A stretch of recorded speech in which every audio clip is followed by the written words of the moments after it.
Assalamualaikum warahmatullahi wabarakatuh. Berjumpa lagi dengan saya Kuku Nugroho di kuliah From Line. Okay. Nah, kali ini kita masih belajar WSPF ya.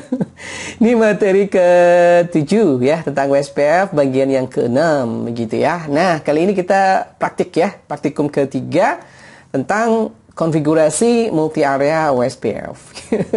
Gitu ya. Nah, ini kita review dulu ya materi sebelumnya. Ternyata sudah banyak ya. Udah materi ini ke-6 sekarang ya. Oke, di materi ke-1 ya. Materi ke-1 ya, kita belajar tentang konsep dasar WSPF ya. Di situ ada cara kerja WSPF gitu ya, nama paket begitu ya. Seperti itu. Kalau sudah belajar di sini, nah dilanjut di bagian kedua itu cara konfigurasi gitu ya. Konfigurasi dasar, tapi kenapa dasar? Kita pakai satu area saja atau single area gitu ya, single area gitu ya. Kita masih menggunakan single area, di mana area yang kita gunakan adalah area 0 gitu ya. Karena area yang wajib ada adalah area 0 gitu ya. Oke, kemudian di bagian ketiga kita lanjutkan dengan mempelajari konsep DR dan BDR. Karena kalau kita membangun jaringan WSPF itu lebih cenderung pada tipe jaringan multi akses gitu ya. Karena jaringan multi akses mau nggak mau kita belajar DR dan BDR gitu ya. Kemudian di bagian 4 kita belajar router ID ya. Kita belajar router ID karena konsep pemilihan DR dan BDR itu menggunakan konsep router ID, begitu ya. Oke. Kemudian bagian kelima kita belajar tentang konsepnya multi area WSPF, gitu ya. Ini sudah di bagian kemarin, bagian kelima. Nah, di bagian keenam kita belajar tentang bagaimana sih cara konfigurasi multi area WSPF. Begitu ya. Oke, siap. Nah, sekarang kita akan mulai ya. Kita akan mulai konfigurasi multi area WSPF, tapi konsep lagi. Bosan ya, konsep terus ya. Ini review lagi. Jadi yang perlu ditekankan di sini adalah dalam membangun jaringan multi area WSPF, yang perlu kita tekankan adalah semua area yang bukan nol atau bukan backbone area itu wajib terhubung. Nah, itu ya, itu wajib terhubung dengan area 0 gitu ya. Nah, ini topologinya misal ya, ada kasus area seperti ini multi area. Nah, ini nanti akan kita gunakan dalam praktek juga begitu ya. Ada area 2, area 0, area 4. Begitu ya. Area 2 terhubung dengan area 0 gitu ya. Oke, bener ya. Kemudian area 4 terhubung dengan area 0 gitu ya. Nah, ini seperti ini caranya ya. Jadi, semua area selain area 0 wajib terhubung dengan area 0 begitu ya. Nah, ini topologi nanti akan kita gunakan ya. Seperti itu, maaf. Kemudian sekarang kita akan mencoba untuk konfigurasi ya. Oke, praktikum ketiga, konfigurasi multi area WSPF gitu ya. Ini adalah topologi yang akan kita gunakan begitu ya. Di area 2 itu sengaja saya gunakan switch di sini, ya. Saya gunakan switch, ada 2 switch di sini, ada 2 switch. Nah, switch ini akan merepresentasikan wilayah network gitu ya. Wilayah network ada di sini ada 30.0, jadi 192.168.30.0. Ada wilayah network dengan alamat networknya 192, 168.20.0. Ada wilayah network dengan alamatnya ini ya, 10.0 gitu ya. Nah, seperti itu. Kemudian satu lagi di sini ya. Ada 4 ya, di R1 ada 4 wilayah network gitu. Nanti maksud saya adalah nanti kita akan belajar meringkas atau merangkum. Jadi nanti ujungnya 3 wilayah network ini atau alamat network ini itu akan saya rangkum begitu ya. Oke, akan saya rangkum ya. Akan saya rangkum. Bahasanya adalah summary begitu ya. Kita akan melakukan summary di WSPF. Karena dalam WSPF itu kan untuk jaringan yang skala besar gitu ya. Oke, skala besar. Karena skala besar tentu saja informasi wilayah networknya juga besar. Begitu ya. Jadi kebayang tuh router harus menyimpan wilayah network yang banyak. Harus menyimpan alamat network yang banyak begitu ya. Jadi kalau speknya router nggak cukup, artinya memorinya nggak cukup, ya lumayan ya, seperti itu. Maka kita belum belajar tentang summary di WSPF. Kita akan belajar summary di WSPF. Begitu ya. Nah, pelajaran kita seperti itu. Oke. Nah, nanti kita akan pakai GNS3 gitu ya, tidak pakai packet tracer lagi gitu ya. Pakai GNS3 begitu ya, GNS3 ya. Nah, seperti itu. Nanti langkah awal yang perlu dipastikan itu adalah ini ya. Jadi memastikan semua interface router dan komputer sudah diberikan alamat IP sesuai topologi begitu. Dan mohon maaf, saya tidak membahas tentang bagaimana cara menggunakan Genestry ya. Begitu. Asumsinya sih teman-teman sudah bisa, atau kalau belum bisa searching di YouTube yang lain yang menjelas tentang Genestry gitu ya. Oke, seperti itu. Mohon maaf. Gitu. Jadi langsung asumsinya sudah bisa. Jadi begitu ya. Asumsinya sudah bisa menggunakan Genestry ya. Seperti itu ya. Nah, seperti itu teman-teman, kita mulai untuk konfigurasi di sini. Kita mulai untuk konfigurasi keep. Ya, ini adalah Genestry-nya, ya deh, seperti itu. Jadi sudah saya gambar sesuai dengan yang ada di PPT. Ya, seperti itu ya. Seperti ini sudah ada ya, sesuai dengan yang ada di PPT ya. Ya, seperti ini. Ini kenapa? Dia mengganggu pemandangan. Saya hapus. Seperti itu ya. Nah, sama persis ya, sama persis yang ada di topologi di PPT, gitu ya. Nah, kita mulai akan konfigurasi OSPF. Nah, teman-teman, sekedar informasi bahwasanya Genestry itu emulator ya. Ya, bedanya apa dengan paket tracer? Kalau ini adalah emulator gitu ya. Genestry itu emulator. Kalau emulator itu router yang kita gunakan di sini itu persis. Jadi sintaksnya itu persis sama dengan router asli, sesuai dengan tipenya ya. Saya pakai yang tipe Cisco 3700. Nah, itu jadi kalau kita di realnya kita punya router asli yang 3700 serinya dengan OS-nya sama gitu ya. iOS-nya sama gitu, sintaksnya sama persis begitu. Itulah bedanya simulator sama emulator. Karena Genestry itu emulator begitu, menyerupai. Jadi no problem lah kalau kita mengkonfigurasi dengan level tingkat kesulitan lebih gitu ya, bukan kesulitan sebenarnya sih, level feature gitu ya, lebih gitu ya, kayak OSPF multi area. Kalau single area sih nggak apa-apa ya, kalau single area itu nggak apa-apa kalau kita pakai tracer gitu ya. Kalau multi area sebaiknya pakai Genestry biar lebih support ya, supportingnya lebih gitu ya. Itu ya bedanya. Tadi bedanya adalah kalau Genestry adalah emulator, pakai tracer adalah simulator. Simulator tuh berdasarkan simulasi. Iyalah, bukan itu. Simulator itu dia mensimulasikan, jadi tidak pasti sama begitu. Kalau pakai paket tracer, itulah panjang banget ngomong perbedaan antara paket tracer dan Genestry. Nah, itu ya, mohon maaf. Jadi intinya kita pakai Genestry. Begitu ya. Nah, kita langsung saja. Kalau tadi asumsinya sudah diberikan alamat IP pada masing-masing interface, dan ini sudah saya berikan. Seperti itu sudah saya berikan, kemudian saya running. Oke. Tapi sebelum di running, teman-teman, karena Genestry ini menggunakan resource-nya komputer kita ya, terutama RAM gitu ya. CPU juga sama. Gitu ya. Jadi mohon nanti spek komputernya dikondisikan ya. Kalau punya saya sih ini RAM-nya 6 GB begitu ya. Lebih baik lebih besar lebih baik ya. 8, oke. 16 apalagi gitu ya. Wah, mantap gitu ya. Nah, seperti itu. Nah, berarti kan teman-teman ini 20% ya. Ini normalnya segitu. 23% komputer saya ya. 16% ya, 23 gitu ya normalnya.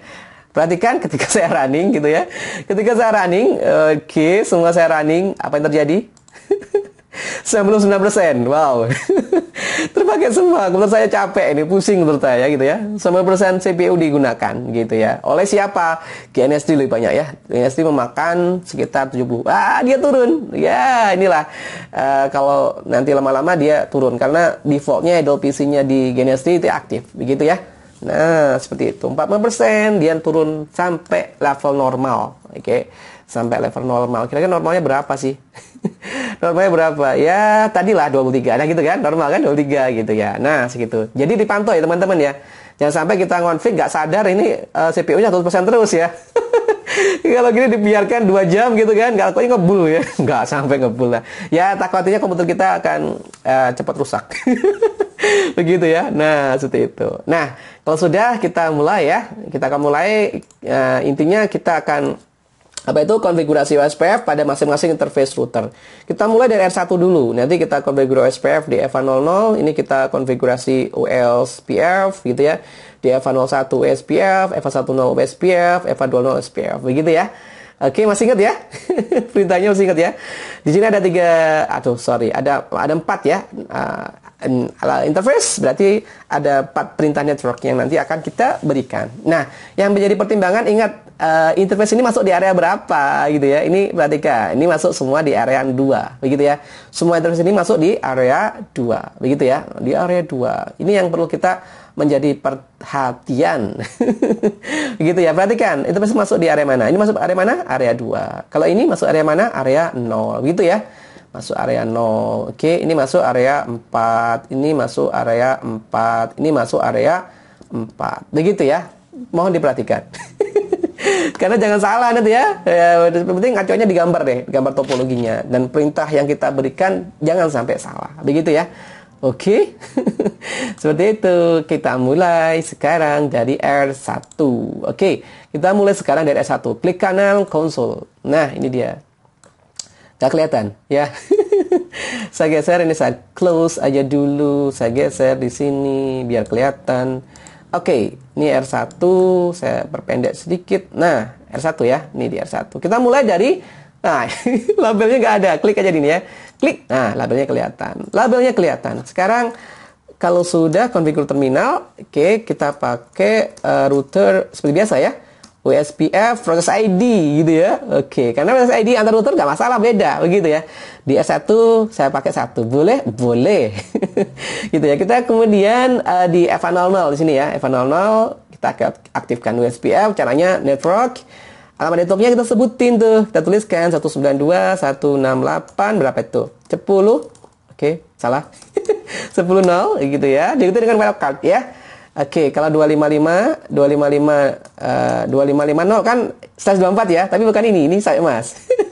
Wildcardnya adalah 255 kurangi 255 berapa? 0 ini ya. 0 0 berapa? 255 gitu ya. Areanya ingat ya, dia area 2 gitu ya. Oke, ini baru di EVA00. Kalau EVA01 seperti apa? Ya, seperti biasa. Seperti network gitu ya. Ini saya pakai panah ke atas biar cepat ya. Karena bersamaan alamat networknya. Ada 20 ya. EVA01 20 kemudian EVA10 ya. Kemudian EVA10 saya gunakan ini 30. Oke, area 2 masih sama. Oke, enter. Terakhir yang EVA20 ya. EVA20 dia networknya kelasnya berbeda. Ini 10 0 gitu ya. Ini /30 seperti apa? Ini ya. 255 T252. Ini /30, tapi kita pakai ini ya. Perhatikan kita pakai wildcard. Berarti 255 kurangi 255 nanti 255 kurangi 252 gitu ya. Berarti ini 0 0 0 255 dikurangi 252 berapa? 3 begitu ya. Areanya berapa? Area 2. Oke, selesai di R1 begitu ya. Oke, selesai di R1. Kita pindah di R2.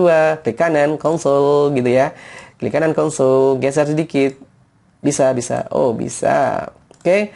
Ini geser sedikit juga biar kelihatan. Oke, sebentar. Nah, seperti itu. Di R2 ya. Di R2 kita mulai di EVA00 di sini ya. Kita mulai di EVA00. Oke. Router OSPF berapa ya? 2. Boleh sesuai dengan nama routernya ya. Kemudian network 10 0. Ini di EVA00 gitu ya, EVA00. Wildcardnya berapa? 0003 tadi ya. Seperti itu. Areanya berapa? EVA00 masuk di area 2. Area 2 begitu. Oke, seperti itu. Bentar lagi ada adjacency nih. Karena ini sudah kita aktifkan OSPF. Di sini juga kita aktifkan OSPF di R1 di EVA20. Nah, benar kan?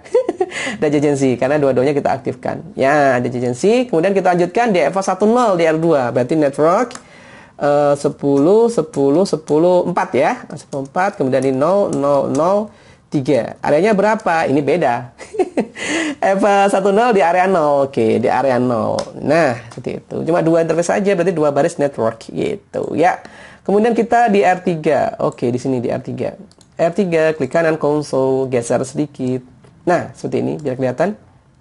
Oke, di R3 ya.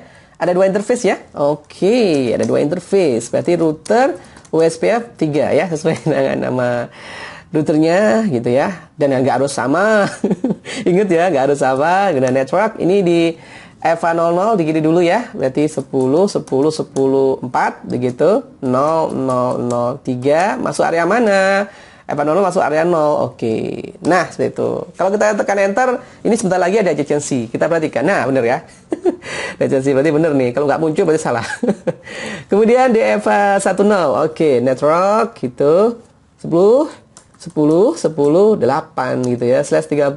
Bener gak sih?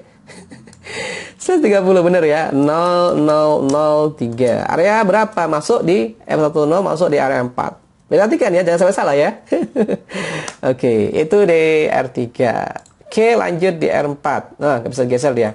Nanti saya geser ke kanan aja. Nah, situ. Kita lanjut di R4. Oke, kita lanjut di R4. Digeser sedikit biar kelihatan. Nah, di R4 konfigurasi terminal berarti router OSPF 4, begitu ya.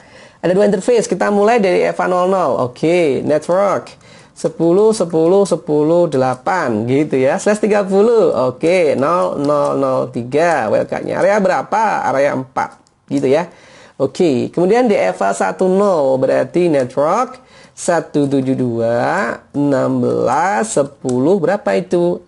10 0 gitu ya. Slash 24. Oke, 0 0 0 255. Area berapa masuknya? Area 4 gitu ya. Kemudian ini sudah ada agency nih. Oke, berarti beres ya. Yang antara FA00 di sini dengan FA10 di R3. Oke, beres ya. Beres. Semua sudah. Nah, kita balik lagi PPT ya. Jadi semuanya sudah kita aktifkan OSPF gitu ya. Sudah itu OSPF. Nanti ceritanya adalah kita aktifkan OSPF di semua router tadi sudah ya. Nah, ini ceritanya R1 gitu ya akan membuat paket. Oke, akan membuat paket seperti itu. Nah, paket ini isinya apa? Isinya kurang lebih adalah informasi alamat networknya gitu ya. Jadi 192.168.30.0 dimasukkan di dalam paket gitu ya.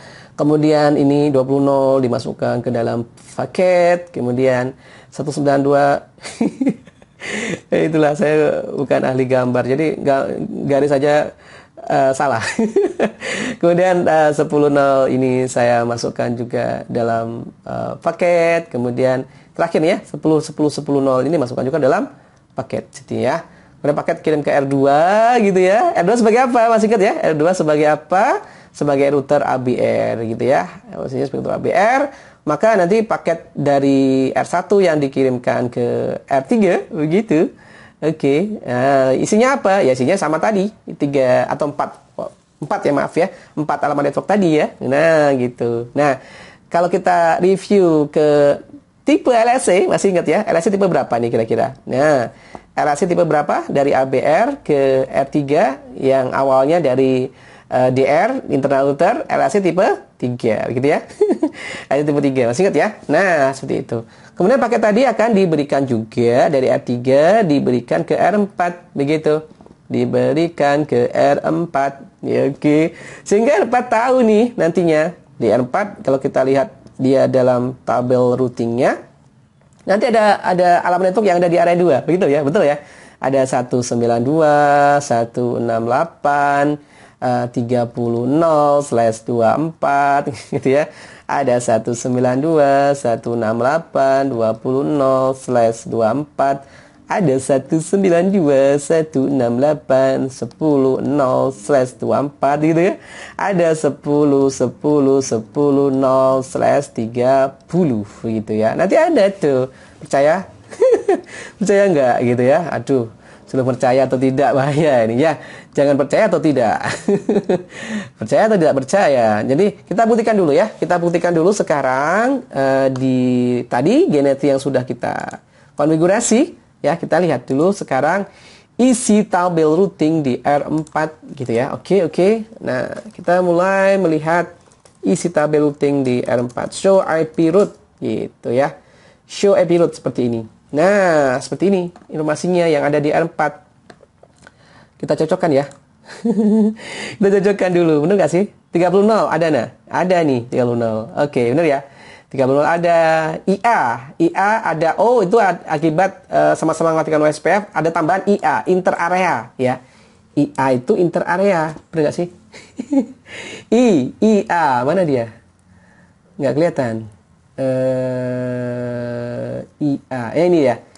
OSPF interarea. Jadi dia berasal dari OSPF wilayah lain, area lain begitu ya. Oke, 10.0 ada, kemudian 20.0 ada, kemudian sini 10.0 pakai slash 30. Ya, ada begitu ya. Oke, semuanya ada gitu. Kalau di R4 ditambah satu lagi nih, yang 10.4. 10.4 tuh di sini nih. Nah, di sini ya, yang antara R2 dan R3. Oke, jelas ya. Nah, seperti itu. Jadi sudah saya tulis sebenarnya sih. Di sini ya. Di sini sudah saya kopas sebenarnya, copy paste di sini. Jadi, kita bicara tentang proses pertukaran informasi rute antar area. Jadi, tadi konsepnya kan dikasih tuh area informasi yang ada di area 2 dikasih ke area 4 begitu ya. Udah saya jelaskan. Oke. Kurang lebih seperti ini nih. Oke, kurang lebih seperti ini. Ada kalau kita lihat R4 tuh yang tidak terhubung kan ada 4 ya. 1 ini, kemudian 2, kemudian 3, kemudian 4, kemudian 5. 5 kan? Benar nggak sih? 1, 2, 3, 4, 5. Benar ya? Ada 5, ada tambahan sini EA. EA berarti dia didapatkannya dari area yang lain dengan kode A yang lain begitu ya. Seperti itu. Oke. Kemudian perhatikan di sini 110 di sini adalah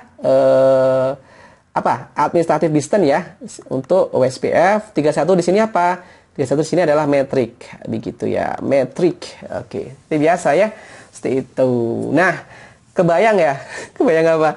Kalau di area 2 ini cuma ada 4 loh ya. Ada 4 di sini cuma ada 4. Ada ini 1 gitu ya. Ada 2, ada 3, ada 4 gitu ya. Dikasih ke area 4 begini ya, dikasih ke area 4. Area 2 kasih area 0, transit dulu ya. Area 0 dikasih ke area 4 begitu. Jadi bayangkan seperti ini. Kalau di area 2 ada misal gitu ya, ada 100 gitu ya. 100 aja deh. 100 network atau 100 alamat network begitu ya. Kebayang ya. Di sini ada 100 begitu ya. Tambahnya ya. Kalau di sini ada 1000 bukan 100, ada 1000 gitu ya. Dan seterusnya. Kebayang ya berapa memori yang perlu dibutuhkan untuk menyimpan informasi alamat network dari area yang lain gitu ya. Gitu ini masih berapa area ya? Cuma 3 ya. Ini area 0 ada transit ya, untuk area transit saja. Begitu.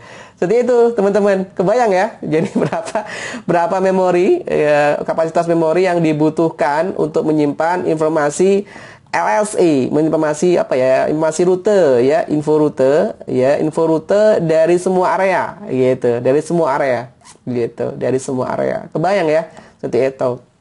Nah, itu konsennya itu di OSPF. Jadi, karena seperti itu, jadi itu pertama. Itu kedua, kalau semakin banyak itu informasi rute dalam tabel routing gitu ya, semakin banyak berarti router agak lama ya mencari router itu kan agak lama dalam prosesnya ya, proses untuk mencari rute. Jadi yang terbaik yang mana sih gitu ya, kan seperti itu routingnya.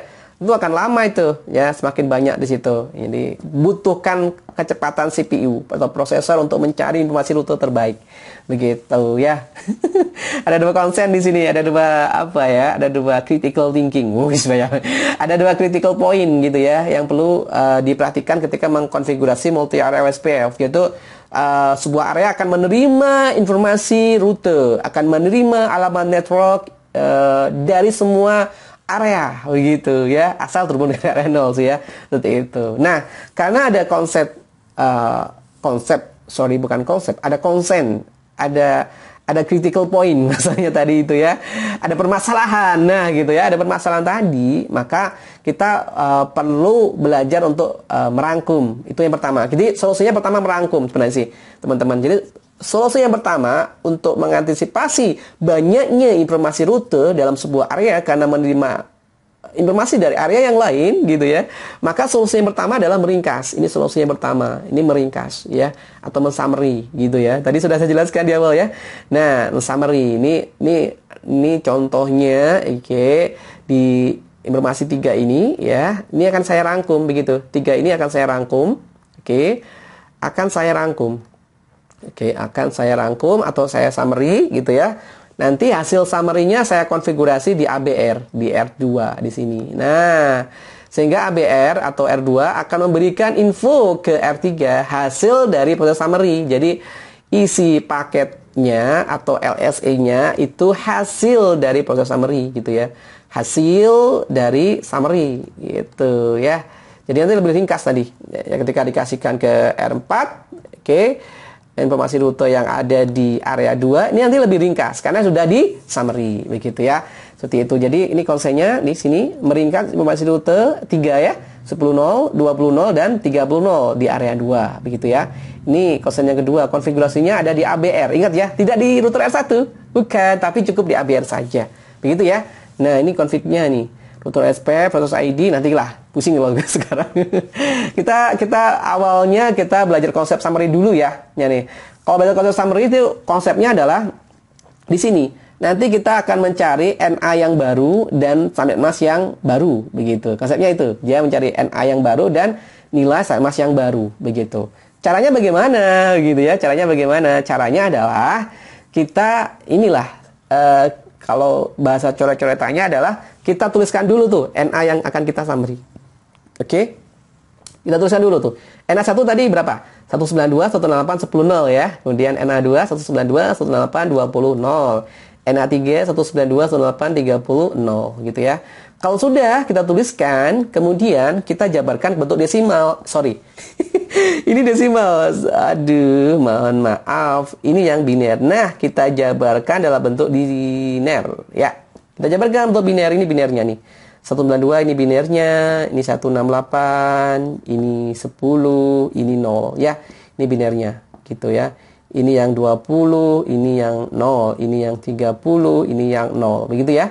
Ini 192. Begitu ya. Setelah dijabarkan, kemudian perhatikan ini ya. Perhatikan apa itu? Perhatikan perubahan. Oke, perubahan nilai bitnya gitu ya. Kalau kita perhatikan dari sini kan masih sama nih ya. Oke, belum. Jadi bergerak tuh ke kanan. Ya, perhatikan perubahannya di mana ya, seperti itu. Perhatikan semua baris ya. Semua baris ya pada kolom. Salah ya. Ini kolom pertama ya, kolom ini baris ya. Ya, saya perhatikan pada semua kolom di sini ya. Anggap aja ini kolom ya. Ini kolom. Kolom pertama, kolom kedua, kolom ketiga, begitu ya. Diperhatikan di situ. Semua terus sampai ada perubahan gitu ya. Kalau perhatikan di sini, oke, pada kolom ya, pada kolom ya, kolom. Bener gak sih kolom? Iya kan? Di sini kolom ya. Saya lupa tentang matriks ini. Ini kolom ya. Ini kolom baris. Kalau baris tuh ke sini ya. Baris tuh ke sini. Ini baris. Baris pertama. Bener kan? Kalau di sini kolom. Mohon maaf ya kalau salah ya. Kayak bener deh. Jadi kolom di situ, kolom di sini. Jadi kalau kita perhatikan pada kolom atau bit ya, ini bit ke-1, bit ke-2 gitu ya. Sampai ini kalau di sini 8 ya, 8 bit. Ini 8 bit 16 ya. Kalau 16 ini 17, ini 18, ini 19. Jadi pada bit ke-19 dan ini 20 ya. Ini 20. Perubahan pada bit ke-19 dan 20 atau kolom ke-19 dan 20 begitu, ada perubahan dia. Nah, oke. Yang tadinya sini 0 semuanya gitu ya. Perhatikan. Kemudian berubah nih kan. Nah, pada kolom ke-20 atau bit ke-20 ada perubahan dia. Yang ada 0 1 1. Dia berubah kan? Nggak sama begitu. Oke, jelas ya.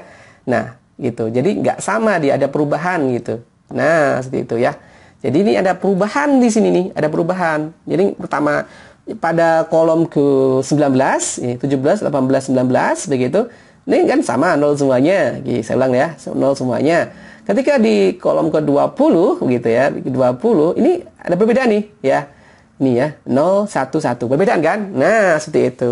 Ketika sudah tahu perbedaan, di antaranya, letak di antara bit itu, ya, oke, kita tarik garis. Nah, garis nih, garis merah kalau saya, ya. Kita tarik garis, oke. Nah, dari sini kita akan mencari nilai subnet mask yang baru dan NA yang baru hasil dari summary, begitu ya. Nah, kalau NA-nya, kita mulai dari bawah dulu ya. Kalau NA-nya sih, caranya adalah ambil dari tarik garis tadi, ambil sebelah kiri, gitu. Ambil, bahasa saya tuh ambil aja semua nilai bitnya. Dari garis ke kanan itu dibuat 0. Itu ya, dibuat 0. Ya, perhatikan di sini. Kalau kita perhatikan, ini nilai 1000 gitu kan. Ini kan nilai, ini ambil ya. Ambil semuanya. Ini sama kan dengan yang ini? Oke, ini kan sama ya dengan yang ini. Oke, sama ya. Nah, ini sama dia. Makanya bahasa saya ambil. Sama persis nih. Nah, seperti itu. Oke, sama ya. Oke, sama. Kemudian dari garis ke kanan dibuat 0 gitu ya, dibuat 0. Nah, seperti itu. Bisa? Gitu, ambil, tarik garis. Kalau NA ambil, oke, ke kanan 0 gitu ya. Tarik garis. Dari caranya adalah pada perubahan yang mana? Tarik garis. Kemudian garis ke kiri, kalau untuk NA ambil aja nilai bitnya. Ke kanan dibuat 0. Ya, gampang ya? Seperti itu. Nah, kalau saya mas yang baru, caranya adalah dari garis ke kiri dibuat 1. Ya, ini dibuat 1. Bukan ambil rumusnya, dibuat 1. Oke, 1 semua. Garis ke kanan dibuat 0. Gitu. Persamaannya adalah ke kanan itu dibuat 0. Kalau NA tadi ambil bahasanya, kalau summary, kalau saya mas adalah dibuat 1. Begitu ya. Gampang ya?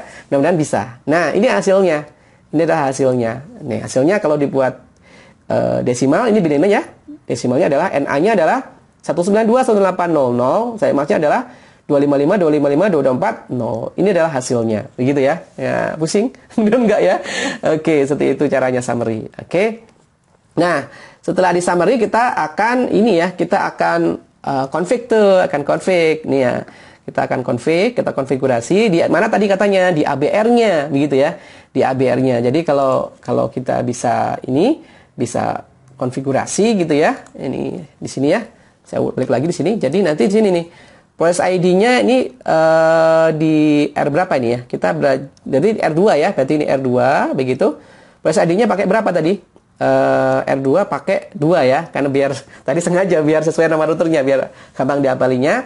Kemudian area ID di sini areanya adalah masuk area 2 begitu ya. Range tetap NA yang baru tadi diisikan NA yang baru tadi. Berapa tadi? 192.1800. Berarti ini diisikan 192.168.00 gitu ya, gampang ya. Mana tadi? Oh, di bawah. Ya, oke, di bawah. Kemudian 192.168.00. Oke, saya mas yang barunya diisikan nanti di sini nih, diisikan. Dan mas yang barunya adalah berapa tadi? 225 255 225 255, kemudian 255, kemudian berapa tadi? 2240 gitu ya, 2240. Udah gitu aja, begitu ya. Kita coba praktek ya. Coba praktekkan di R2. Oke, kita praktekkan di R2. Oke, kita mulai ya. Di R2 exit dulu aja. Kemudian router OSPF tadi pakai 2 ya. Kalau kita coba show IP protocol untuk ngecek ya. Show IP protocol benar nggak 2? Oke, OSPF plus ID-nya 2. Oke, benar ya. Oke, kemudian router OSPF berapa tadi? 2 ya. Nah, seperti itu. Kemudian area ID-nya berapa tadi? 2 gitu ya. Range-nya adalah ya, hasil dari summary. NA-nya berapa tadi, Pak? 192.168.00 diikuti dengan nilai saya masnya hasil summary juga yaitu 255 2240. Oke, sebentar. Nanti di sini akan ada apa itu? Oh, nggak ada reset ya? Oke, saya galau. Ini nggak ada reset. Oke, gini aja. Kita coba cek sekarang. Di R4 apakah seperti ini informasi rute dalam tabel routingnya, gitu. Oke, kita cek ya. Show IP route. Nah, sekarang apa bedanya? Bedanya adalah ada informasi hasil summary. Ya, ini dia informasi hasil summary. Berhasil ya, ternyata ya. Berhasil nih. Jadi kalau ini saya buatkan di sini aja. Mohon maaf. Nah, di sini saya mohon maaf ya dadakan ini. Dadakan bukan ini maksud saya, tapi saya buat apa tuh? Isi tabel routingnya saya copy ke sini ya, di notepad. Kemudian di sini ya notepad, kemudian saya print screen. Saya print screen, ini dadakan banget. Oke, saya print screen. Kemudian di sini saya ambil. Oke, saya ambil. Oke, segini saja. Kemudian saya taruh di sini. Oke, saya taruh di sini. Kemudian layoutnya saya buat blank aja. Kemudian saya pastekan. Nah, itu ya. Ini ya, seperti ini ya. Nah, seperti itu. Oke, seperti ini. Jadi kalau kita bisa perhatikan di situ. Jadi ini. Salah saya. Ini bedanya tadinya harusnya di bawahnya ini ya. Yang tadinya itu kan ada 30 nol nih ya, ada 30 nol, ada 10 nol ya. Ada yang 20 nol. Ini kan di summary ya, di summary. Oke, tadi sudah saya jelaskan dan sudah kita praktekkan cara summary-nya gimana gitu ya. Kemudian config-nya gimana. Kemudian hasilnya setelah di summary kita lihat di R4 berubah, ini jadi summary gitu ya. Benar nggak sih? Nah, ya, udah summary. Hasilnya ini. Hasil summary-nya. Oke. Nah, sudah ya. Ini hasil summary. Ya, gitu. Ini hasil summary-nya. Ini hasil summary-nya. Hasil dari summary-nya. Gitu. Jelas ya? Oke. 19 bener kan? Kalau saya punya nilai saya mas 255 2240 itu sama dengan slash 19. Begitu ya. Oke, seperti itu. Yang tidak di summary ya dituliskan, yaitu ini 10 10 10 0 kan nggak di summary ya, berarti tulis lagi apa adanya. 10 10 4 ya ditulis lagi apa adanya, begitu ya. Seperti itu. Jadi lebih ringkas kan? Nah, caranya dengan summary begitu. Caranya dengan summary. Oke? Caranya dengan summary gitu ya. Oke, jelas ya? Itu yang pertama. Jadi caranya dengan summary. Oke. Kemudian cara yang kedua, kita bisa juga dengan menggunakan area spesial di OSPF. Jadi OSPF itu punya area spesial. Jadi punya area spesial namanya area stub gitu ya, area stub. Kalau kita belajar area stub, ada 3 sebenarnya. Stub itu sendiri, kemudian totalis stabi dan NSSA. Masih ingat ya di teori sebelumnya. Not so stubby area. Jadi ini agak pusing, jadi nanti aja yang kita bahas sekarang totalis stabi. Ini yang kita bahas di sini totalis stabi. Salah satunya adalah totalis stabi, ya. Seperti itu. Jadi nantinya ini bahasanya adalah dia akan menghentikan informasi rute yang didapatkan dari area yang lain begitu. Dia hentikan, tapi sebagai solusinya dia membuat rute default gitu ya. Mungkin nggak pusing. Jadi gini, jadi kan tadi R1 akan ngasih paket tuh ya, akan ngasih LSA begitu ya, akan ngasih LSA yang isinya adalah semua informasi halaman network ini dikasih ke dalam paket, dari R2 dikasihkan ke R3 begitu ya. Nah, karena di sini nanti kita akan konfigurasi di area 4 kita akan buat ini area totally stabi gitu ya, maka dia akan henti gitu ya. Di stop bahasanya gitu. Jadi nggak bisa masuk ke sini paketnya tadi. Nah, kalau nggak bisa masuk maka di sini nggak punya informasi yang 20 0, 30 0, 10 0 gitu ya. Semuanya nggak punya, apalagi yang di antara R2 dan R3 10 10 10 4 nggak punya karena di stop. Di semua router, di semua area, di stop gitu. Tapi sebagai solusinya agar R4 itu bisa keluar ke area 2, ke area 0, di area 4 nanti akan dibuat router default. Begitu maksudnya, begitu ya. Masih pusing? Jadi ini konfigurasinya, config-nya seperti ini ya. Seperti itu. Jadi nanti kita konfigurasi ini di semua router, di R3 atau di R4, begitu ya. Oke. Benar-benar nggak pusing ya, diperhatikan. Kalau bisa sih sambil dipraktek ya. Oke, sambil diprakteknya. Seperti itu, teman-teman. Kita coba config ya. Kita coba config di R3 dan R4 gitu ya. Di R3 dan R4. Oke, kita mulai dari R3. Kita mulai dari R3 ya. Kita mulai dari R3.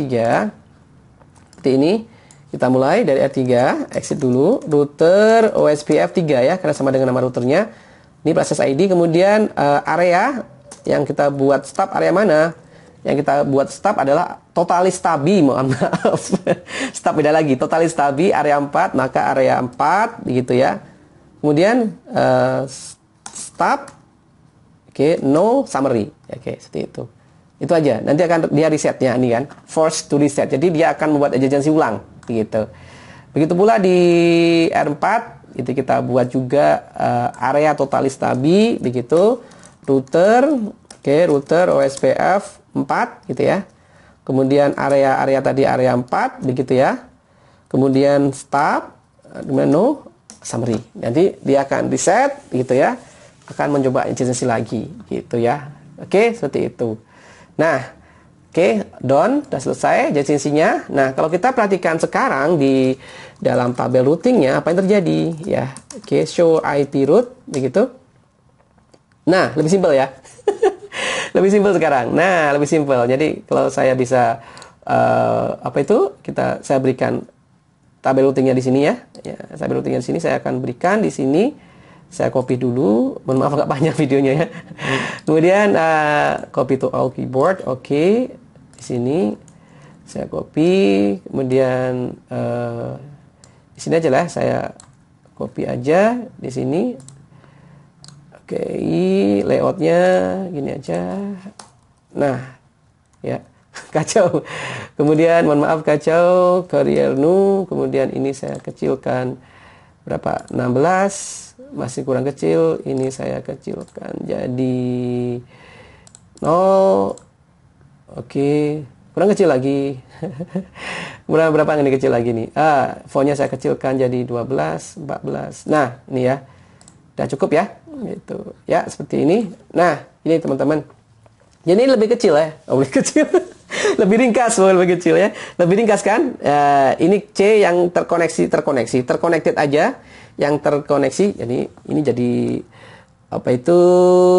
Jadi menghalangi. Saya hapus saja. Jadi gini. Jadi kita bandingkan dengan ini ya. Kita bandingkan dengan ini. Yang tadinya ini ada summary, ini hilang. Ini juga hilang. Ini juga hilang. Hasilnya ini. Oke, ya seperti itu. Ya cukup hilang. Cukup satu. Kemudian untuk bisa keluar, R4 untuk bisa keluar, ini dikasih router default gitu ya. Ini router default namanya. O star ada IA. Star ini adalah default. IA adalah inter area. Jadi router default untuk ke area yang lain begitu, inter area gitu ya. Ini via-nya 10 10 10 9 berarti ini 10 10 9. Jadi R4 mau keluar areanya itu lewat next hop-nya ini 10 10 10 9 begitu ya. Seperti itu, lebih simpel. Jadi kalau menggunakan ini totally stabi ya, totally stabi ini lebih simpel ya. Stabi itu lebih simpel ya, lebih simpel. Nggak perlu merangkum kita, nggak perlu bagaimana sih cara ngerangkum pusing ya, pakai ini aja. Pakai yang totally stabi ya, totally stabi. Oke, beres. Begitu ya. Nah, gitu teman-teman. Jadi konsepnya kita kita tadi kalau kita bisa review, kita tadi konfigurasi konfigurasi multi area SPF ini konfigurasinya gitu ya. Ada permasalahan di situ gara-gara sebuah area menerima informasi rute dari semua area yang lain gitu ya. Jadi akan banyak, maka kita perlu meringkas. Pertama kita belajar meringkas summary yang seperti ini ya. Oke, ini pun tadi sudah kita belajar bagaimana cara meringkasnya. Nah, ini sudah ada hasil ringkasannya, tapi ini ada masalah. Jadi, kita harus belajar cara meringkas, kemudian nggak semua yang kita ringkas itu bisa kita ringkas. Begitu ya. Nah, yang lebih simpel lagi ada gitu ya. Pakai totally stabi, area spesifik di OSPF. Khusus di OSPF namanya totally stabi. Kalau sudah kita praktekkan, nanti cukup ringkas informasi yang ada dalam sebuah router, dalam sebuah area. Jadi dia akan mencatatkan informasi yang terkoneksi saja, yang terhubung langsung saja. Kemudian untuk keluar dia pakai rute default. Ini rute default gitu ya, rute default. Begitu ya, seperti itu. Oke, nah seperti itu. Nah terakhir sebelum selesai kita coba verifikasi ya. Oke, coba verifikasi dengan cara tes koneksi. Gitu ya. Ini pusing, hapus ya, nggak apa-apa ya. Saya hapus biar nggak pusing. Nanti ini semuanya kehapus. Oke, di sini saya hapus. Ya, kita akan coba koneksi ya. Ini ceritanya adalah kita coba tes koneksi dari PC1, tes ping misalnya ke PC2 gitu ya. Tes koneksi bisa nggak begitu ya. Oke, kita coba tes koneksi. Kita coba tes koneksi di PC1 ya. PC1 di sini klik kanan konsol. Ini cara konfignya agak sedikit beda teman-teman. Kita lihat gambarnya ya. Ini gambar topologinya di sini. Oke, kelihatan ya. Oke. Kemudian tadi di PC1 ya seperti itu. Caranya kan kita kasih IP dulu nih. Ya, kita kasih IP. Caranya IP 192, kemudian 168 10 ya, berarti kan makanya 10 ya sini ya, 10/24 begitu. Ini IP-nya dan nilai SMS-nya. Diikuti dengan gateway-nya. Gateway-nya bisa menggunakan informasi tulisan gateway sini. Gitu. Atau nggak perlu ini, nggak masalah sih. Kita tuliskan langsung IP gateway-nya. Misalnya gateway-nya adalah 192.168.10.1. Untuk keluarkan pakai gateway ya, 10.1. Nah, checking for duplicate, kalau ada duplikasi, nggak ada, aman begitu ya. Kalau ngecek IP sudah kita berikan, show IP. Begitu ini ya. Kitanya 10.1. Kalau kita ping ke gateway-nya harusnya bisa ya. Ping ke gateway-nya 192.168.10.1. Nah, bisa ya. Oke, seperti itu. Nah, kita lanjut di PC2 ya. Kita lanjut di PC2. Oke, kita lanjut di PC2 konsol. PC2. Kita lanjut di PC2. Oke, kita kasih IP ya, 172, kemudian 16, 10, 10 ya. Slash-nya 24. Kita bisa pakai perintah gateway juga, sebenarnya nggak masalah sih. Gateway 172, beda dengan PC1 ya. 16, 10, 1. Checking for duplicate address. Oke, nggak ada duplikat. Kita perintah show IP untuk melihat hasil konfigurasinya, kemudian ping ke gateway-nya dulu, 172, 16, 10, 1. Oke, bisa ya. Oke, bisa ya. Kemudian kita ping ke PC1. PC1 tadi berapa alamatnya? 192, 168, 10, 10 ya. Oke, kita cek. Bisa ya. Oke, ada masalah ya? Ada masalah, berarti berhasil ya. Nah, berhasil teman-teman. Nah, seperti itu. Oke. Nah, cukup panjang videonya. Mohon maaf. Jadi saran saya seharusnya dipraktekkan juga ya. Karena panjang ini praktek gitu ya. Berbau-bau praktek gitu ya. Jadinya panjang gitu ya. Oke, terakhir selesai ini sebenarnya. Dah, jadi kalau sudah selesai, ini terakhir ya hasil proses rangkumnya. Jadi seperti itu ya. Mohon maaf agak panjang. Saran saya dipraktekkan. Jadi dilihat nggak cukup, harus dipraktekkan. Begitu ya. Nah, sudah teman-teman, semoga bermanfaat praktik kali ini, video kuliah kali ini tentang praktikum bagaimana sih cara konfigurasi multi area OSPF. Begitu ya, saya akhiri dulu materi kali ini. Sampai bertemu lagi di pertemuan berikutnya. Kita kemungkinan membahas tentang praktikum lagi tentang multi area OSPF, tapi yang kita bahas tentang virtual link ya, seperti itu. Oke, terima kasih semuanya. Semoga bermanfaat. Saya akhiri. Assalamualaikum warahmatullahi wabarakatuh.